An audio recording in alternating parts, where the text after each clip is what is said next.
안녕하세요. 소화기내과 전문의 정성웅입니다. 오늘 말씀드릴 내용은 이런 것도 내과에서 보나요? 라는 질문들이 많은데, 내과와 외과의 개념이 모호한 경우가 많고, 내과는 막연하게 이 속 안을 본다고 생각하는 경우가 많아서 실제 내과와 외과의 차이점, 그리고 내과에서 어떤 영역을 다루는지에 대해서 말씀드리겠습니다.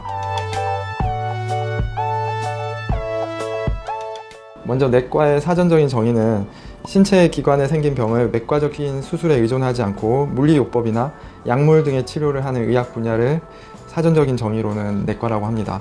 하지만 보통 내과라고 할 때는 속을 본다는 개념이 있는 경우가 많습니다. 그래서 간이나 담도, 그리고 배를 찍고 수술하고 배 아픈 환자들이 주로 내과를 가고, 그 밖에 다른 질환들도 많은데 어디 과를 가야 될지 몰라서 정작 내과적인 치료가 필요함에도 다른 과를 다 돌아보다가 결국 맨 마지막에 내과를 들리시는 경우가 많습니다. 그래서 많은 분들이 이미 알고 있는 내과에서 다루는 질환들은 일단 장염이라든지 위장장애, 속이 아프다든지 역류성 식도염이라든지 혹은 여러 가지 이 위장이라든지 장질환에 대해서는 당연히 내과에서 보신다고 생각할 거고, 그러면 감기는 내과에서 보느냐?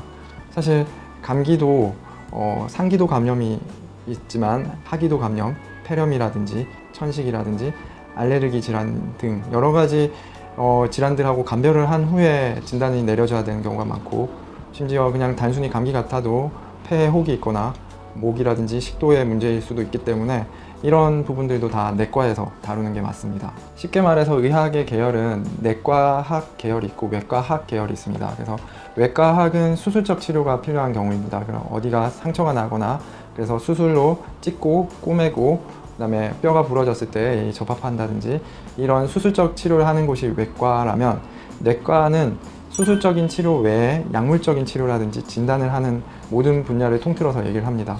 그래서 내가 당장 부러지거나 꼬매거나 수술을 해야 되는 상황이면 외과 쪽으로 가시면 되고요. 예를 들어서 뼈가 부러졌으면 정형외과, 그리고 어떤 코나 어디 피부나 이런 성형적인 수술이 필요하면 성형외과, 아니면 어떤 담도계라든지 어떤 혹을 제거하는 그런 수술은 일반외과, 이런 식으로 쉽게 생각하시면 되겠고요. 내과는 반면에 그 수술적 치료하기 전에 몸의 컨디션을 좀 좋게 만든다든지 진단을 위해서 필요한 부분은 대부분 내과라고 보시면 됩니다. 그럼 이렇게 수술이냐 아니냐가 이제 중요한데, 수술은 실제 수술방에 들어가서 찢고 그 다음에 배를 가르거나 아니면 피부를 가르거나 그 속을 들여다보고 시술을 하는 거를 수술이라고 하고, 밖에서 어떤 기구를 통해서 이용하는 거는 시술이라고 합니다. 그래서 크게 수술하고 시술로 나눠지는데, 시술적인 경우에는 내과에서 하는 경우가 많습니다.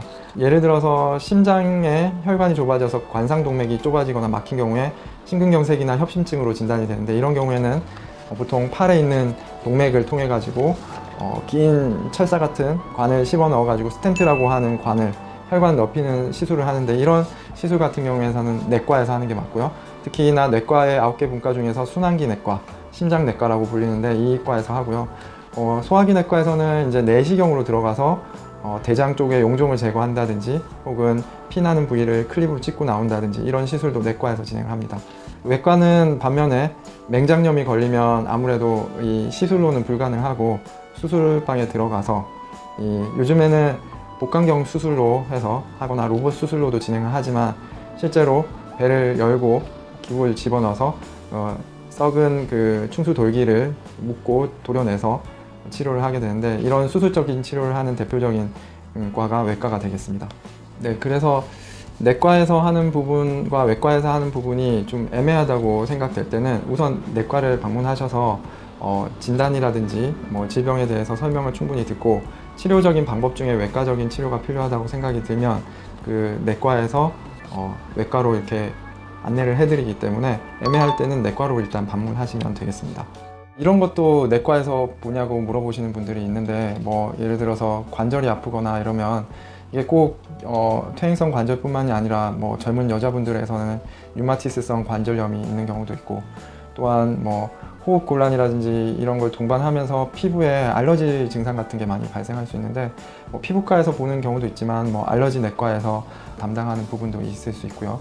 감기하면 다 이제 이비인후과를 먼저 찾는데 이비인후과 선생님들도 잘 보시지만 내과에서도 혹은 가정의학과에서도 이제 호흡기 내과가 특히 있기 때문에 요즘에 코로나도 유행이고 하니까 이런 걸 감별 진단하기 위해서는 호흡기 내과를 찾아서 진단하시는 경우도 많습니다.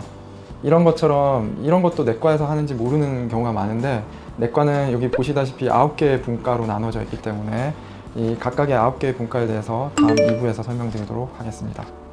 감사합니다.